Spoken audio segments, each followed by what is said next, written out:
So this is maybe more of a double click. I know we've talked about these cartels, Tom and Fred, and the fact that they, you know, are sort of a mafioso mindset. But it strikes me that there's got to be a reason why this is happening. I know there's the political landscape, but can you guys share your thoughts on, you know, what the other factors are? I think there's a lot of contributing factors here, and it's, I think, important to talk about, because if you understand why it's happening, then maybe it can help you on the back end. So maybe I'll turn it over to you, Fred, to kind of give me your 2 cents on, you know, what are you seeing as the primary drivers that are contributing to this explosion in cybercrime?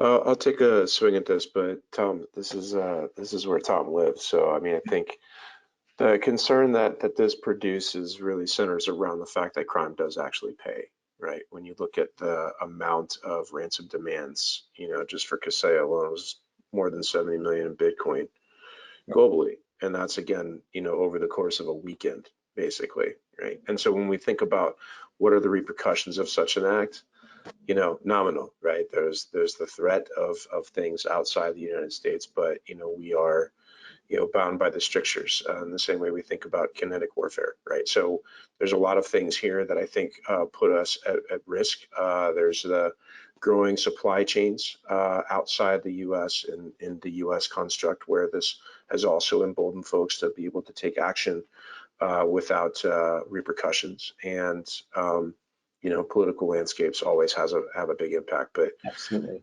Tom, what do you think?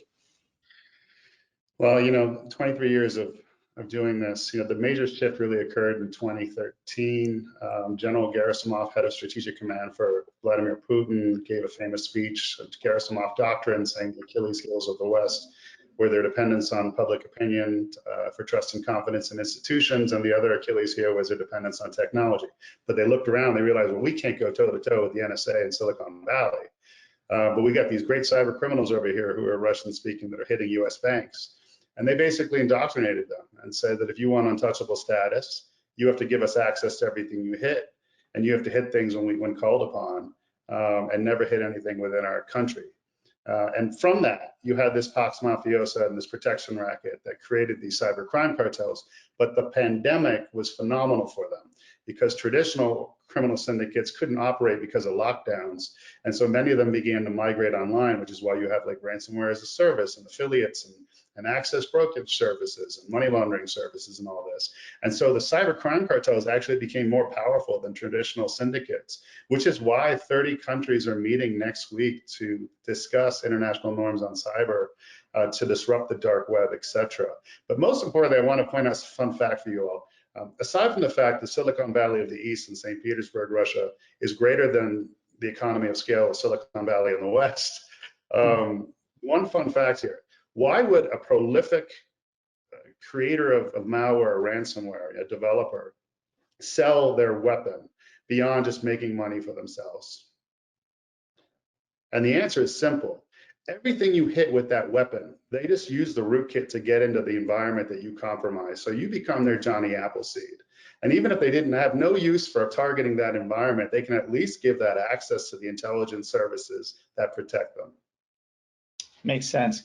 So you said 2013, by the way, in that famous doctrine. I was wondering if there was any correlation between that and, like, I think the Target attack, which was the first big one I can remember, was 2013 as well. Do you remember that one offhand, when they had their data dumped? I think it was via a vendor that was vulnerable. Totally independent, or was this sort of a long time coming? So in large part, you know, the criminals can operate with impunity, and they're only called upon during various times of geopolitical tension. I think the one thing, though, lately they've been facilitating the offset of economic sanctions imposed against the oligarchs.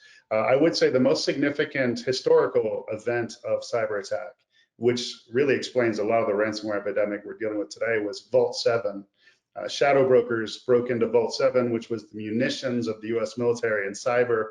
And in those munitions, there were two weapons, you know, NotPetya and WannaCry, which we actually built, but they weren't for the purposes of ransomware. They were actually for the purposes of, you know, denying service and or crippling an adversary during combat.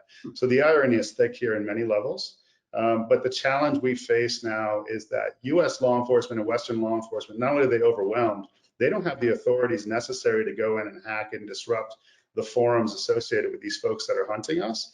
And the National Security Agency and Cyber Command only deal with nation states and terrorists. So you have this void, this area of gray, this free fire zone with a multiplicity of actors that creates this perfect storm, I'd say, because it's never been this bad. We're dealing with an insurgency. I'm not giving you hyperbole. I'm just telling you, you think security is an expense versus a functionality of doing business in today's world. Oh, you got a lot of reckoning coming. Yeah. I think that makes a lot of sense. So what I've heard so far here, because this is a loaded topic, of course, nation states are operating outside the norm, so they're untouchable. Bitcoin is skyrocketing in value. I'm sure there's secondary factors that we haven't touched on. For instance, the rise of social media, that could be an attack vector, help with misinformation and get people to maybe there's a clickbait angle here. I know we haven't talked a lot about that. I'm just curious, one question here. What do you think there's a role that remote first work plays in this? In other words, people are, we're all islands in our homes. Does that make us an easier target, or is it orthogonal? So yes, No, it's true. A lot of organizations weren't prepared for the pandemic. They're over relying on VPNs for the security of their personnel, and their network telemetry and visibility capabilities were minimized because of the nature of that person operating from home. And look at the number of exploits that were created for VPNs in the last 18 months, purposefully built to target those individuals that were teleworking. Fred, sorry. Yeah, no, totally right. The other parts of that are everybody is at home using the same home router, right, or network device provisioned by their service providers.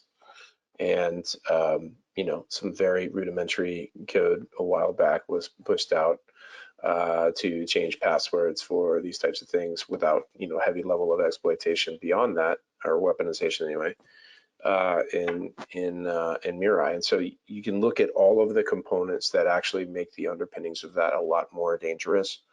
There are folks at organizations that don't know how to set up, compartmentalized networking at home, right? Everybody has access. Your neighbor probably has access too. And you don't change your keys or, things like this on wireless devices. And so that, you get into a very, very easy space for people to think about a targeting mechanism.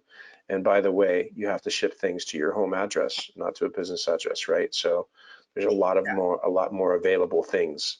That we can send things to people specifically with the, hey, Amazon must have delivered this to the wrong place, but hey, plug this in anyway, it's for you.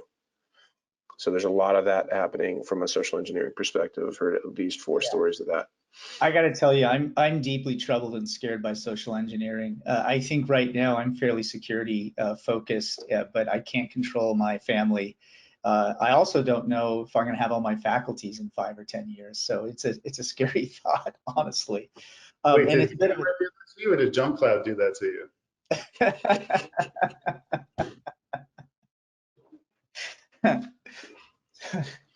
Yes. So, yeah. So at the end of the day, though, I think this is a bit of a tell too, but I think later in our conversations, this comes down to weakest link theory, right? And that's where I think most of us are going to say, okay, where do we spend the bulk of our time to solve this problem? Is that possible? So. Please subscribe and check out more content from us.